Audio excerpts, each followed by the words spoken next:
Okay, we're gonna do a very quick one this week. Got some background noise here. Jalapeno, I know, is working hard. My boy Jalapeno, spotting of a couple of those guys at Encore and the Foxy Lady, I guess, but neither here nor there. So Bristol night race. This is one of the signature events of the series. It also is the last race in the round of 16. So after this race, only 12 guys will continue in the playoffs. Again, everyone will still race the rest of the season, but only 12 guys will continue in the playoffs. So again, the first two races in the first two races in the first round were pretty cookie cutter tracks. Now we're going to a short track. And again, there was already a race here called the Bristol Dirt Race, but again, this race is on concrete asphalt. So first two playoff races, Kyle Larson and Tyler Reddick won. They were both, at Darlington and Kansas. Now we go to Bristol. And then the next three are Texas Motor Speedway, Talladega, which is a super speedway, anything can happen, and Charlotte, which is a road course. So again, this week, guys are going to be desperate. And what we're going to do, so it's 500 laps, 266 and a half miles around a 0.5 mile oval. The race will actually be Saturday night, national TV audience on USA at 7:30 Eastern from Bristol, Tennessee. 123rd running there. Couple track trends. Chevy has only won 3 of the last 17 races there, and starting position is important. 3 pole winners in the last 10 have won. 5 of the last 10 winners have come from the top 5. So as I'm recording this Friday morning for Jalapeno, the practice and qualifying it's this evening. So again, it's look for value before practice and qualifying, but track position is so important at a track like this. Probably divert 25% of my bankroll before practice and qualifying, maybe 50% after practice and qualifying, and then the rest live plays, see how guys are doing. So again, we're going to get going this week. We don't have a lot of graphics. What I'm going to do is I'm going to share screens of the source information of the graphics for everybody, and we'll just talk it through. Just did not have time to do the graphics. So we're going to go ahead and share. Let me just check. So the screen share now should be playoff standings. So actually, I'm not very good at this. So I'm just going to go ahead and share it. Yeah. So here are the playoff standings. So if you look at it, there's one person who is below the cut line and in danger of missing the next round, and that's the regular season champion, Martin Truex. Martin Truex did not have a great week at Kansas last week. In fact, he was out of the race pretty much very early on, 3 laps in. So he right now is 7 points to the bad of making the playoffs. So as you can see, here are the standings, and Larson and Reddick are already in because they won. And most of these guys are already in, right? They're only eliminating 4. So if you think of McDowell and Stenhouse, they have to win this race probably to make it. You're asking guys who are, Stenhouse is a super speedway specialist. You're asking him to win at a short track. Probably not happening. McDowell, very good on super speedway, very good on road courses, not great on short tracks. He probably won't make it. So you got Bubba Wallace, Martin Truex, and then Logano is a guy who won this thing last year. And he's he's one blown engine away, from not advancing. So I think that again, we're looking at driver intent a lot here, and we're seeing that's why we like Truex, because Truex is not in a must-win situation, but he's got to get stage points, he's got to run well to survive and advance, right? And really continue going. So we're gonna stop the share here. We're gonna go back. We're gonna do this. Go to this. So, and I apologize for being a little herky jerky this week, but so we're going to look at Bristol. So we're going to look at Bristol's total speed rankings from last year. So if you look at guys that are fast, it usually translates into a good finish. Chris Bell last year, Buescher, Larson, Harvick. Bell is a guy that does well at short tracks. We really like him. He's a guy that, needs a good finish this week. So kind of like him this week as well. And then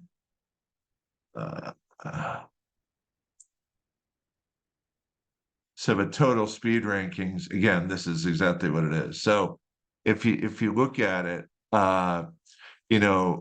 everyone in this list who finished in the top 10 last year in the Bristol night race, with one exception, that being Chase Elliott, is in the playoffs. So these are all fast cars. But again, we got to see how they qualify later this afternoon, Friday afternoon, to see, who rolled off with speed, because that's super important. Maybe we're gonna look to bet Chevys, even though they haven't done well, but we want to see practice and qualify.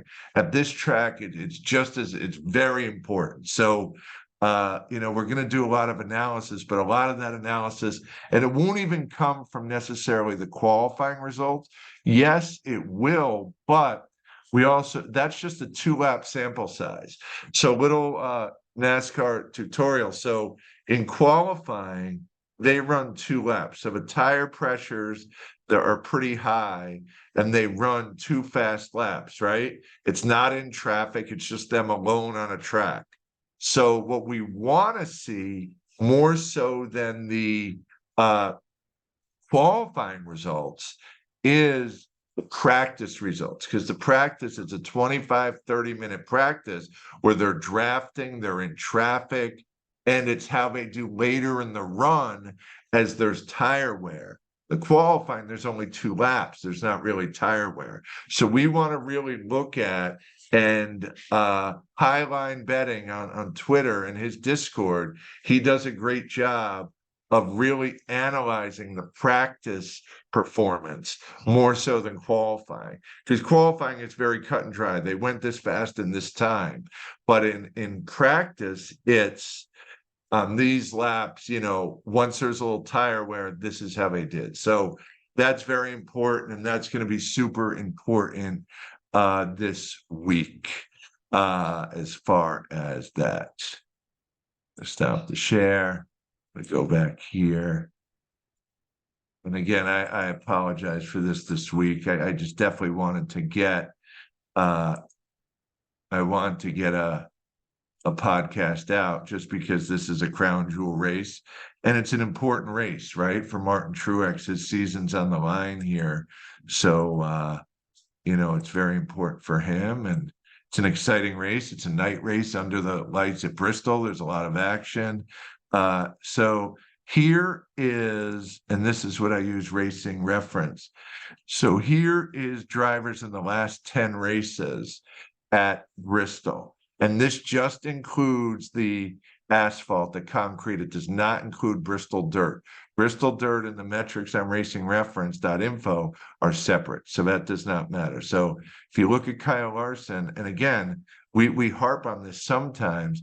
This is why gambling's hard. There's only one guy in the field, Kyle Larson, that's averaging a top 10. So you look at Hamlin, who's done well here. Harvick has done well here. Kurt Busch has done well here. Kyle Busch is a guy done well. Chase has done well. I still think Chase is going to win at the Roval in Charlotte, even though he's not in the playoffs.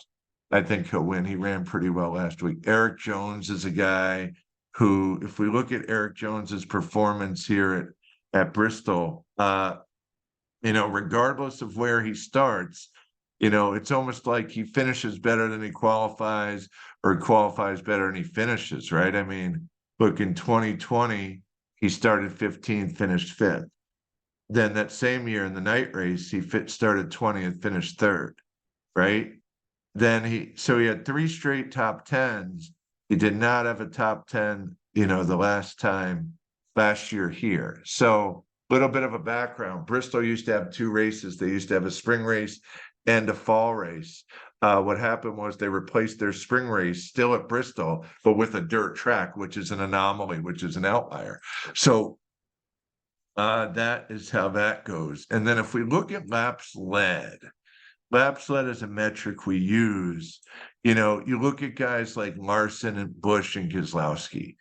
Larson has been very, very good at this track. He's someone who, he doesn't have a ton of pressure on him because he won the first race. He won at Kansas. So, excuse me, he won at Darlington. So he's already on to next round. So they may be toying with things with the car. But again, this is a crown jewel race. Larson is very short in the markets. He's 550 to win. That's somebody who I would lay off and kind of take live to see what happens, if there's any value on him. So you look at those laps led, they kind of tell the story there. Guys that have done well there. And then there's guys that have done well there, but not a ton to show for it. And that's a guy like Ryan Blaney. Ryan Blaney, has led laps, but has no wins and only two top fives to show for it. Kyle Busch is a guy that really has been, the model of consistency, at this place. He's a good short track racer. I mean, he has not, done great. I mean, he has a track record here, but in the last two night races, hasn't done too well. But before that, three wins in a row, pretty much 3 out of 4 wins and a bunch of top five. So we like him. A lot's on the line with him. He needs to run well. But again, I mean, I think you got to balance that out because Chevy, does not do super well at this track. And except for last year, he was in a Toyota. Remember, he was in the 18, the Toyota. So now he's in the 8. But, he's a guy that has a track record of success at this track. But again, let's see how he does in practice and qualifying. Chris Bell is a guy who, look, he's done okay here. Has not won, but he's been fast. And, he finishes in the top 10 half the time. So, and then what we can do as well, and maybe this is only on a phone. It is only on a phone. So to see the points.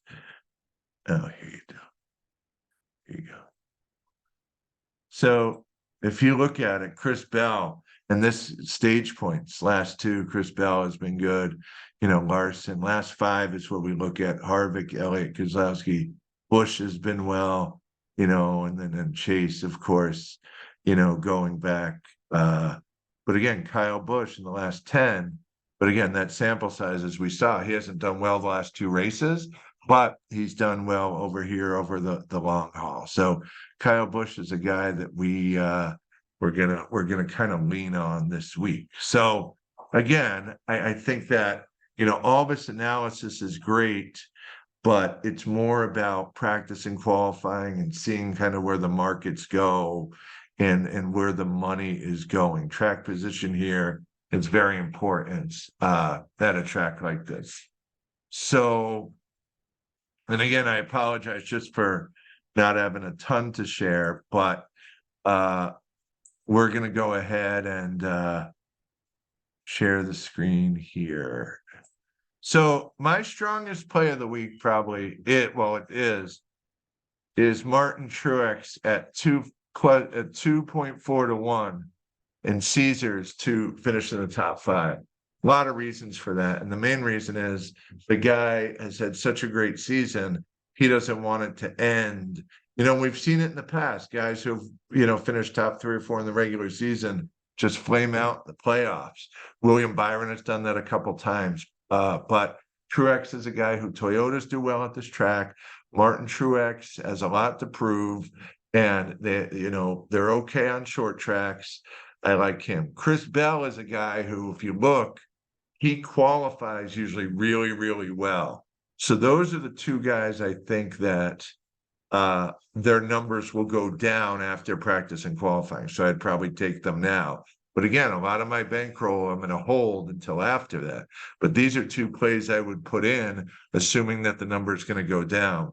And then Bowman and Jones are guys that, Jones has finished in the top 10 here, 5 of his last 10.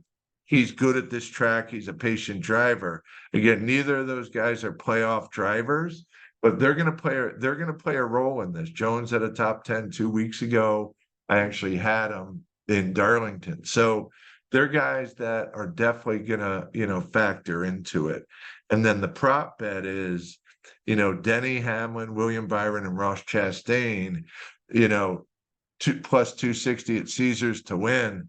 That's something I really like, just because those are guys that are kind of at the top of the game. Hammond last week was right there, losing to Reddick late at Kansas. Byron is a guy that's had a great year, the second best regular season numbers wise compared to Martin Truex. And then Chastain is a guy who has not done well lately, but he, has had a fast car speed wise at short tracks in the speed metric. So again, it looks like all I checked was Caesars this week, but I actually checked FanDuel and DraftKings as well. Barstool, for whatever reason, was not working, but Caesars kind of had the best number. The only one, DraftKings, was a little better on Tyler Reddick, plus 225 instead of 200 for that top 5. But the other places were much better. Caesars was much better. So again, apologize. Next week we'll be back. We're bracing for a storm here in the Northeast. I know Jalapeno is too, and the other guys. But at the end of the day, next week we'll have the graphics back. We'll be ready, for the next race. We'll be good to go. My mind is all over the place these days. I even forget what I said. Oh, Texas next week. So so we got Texas, Talladega, the Roval, the next 3. So we'll see this week. Driver intent is going to play a big role. Martin Truex is a guy who we'd invest in early and then see what happens. I just cannot see him with the season that he's had, that the season that 19 has had. I could just not see him not giving his best to at least survive and advance to the next round. And if you look at the markets, he's only 8-1 to win the Cup. He was first and second choice. Now he's like 5th choice, and there's no guarantee that he's going to get out. I mean, the other guys, Wallace, McDowell, and Stenhouse are all 50-1, 40-1. People are thinking they're not going to get out of the first round. Truex, the markets are thinking he's going to get out of the first round. So if the markets are thinking he can get out of the first round and he's at a good number, I mean, that plus 240 is a number that you never see on him for a top 5, this season. It's probably because of the recent performances, and it's not because of the road course record. It's because of the recent performances. I would jump on that, and I jump on it early and just hope he has a fast car in practice and qualifying, and then you got the best of the number. All right. So good luck to everybody. Sorry, this was a short one, not necessarily a ton of graphics, but good luck and catch those tickets.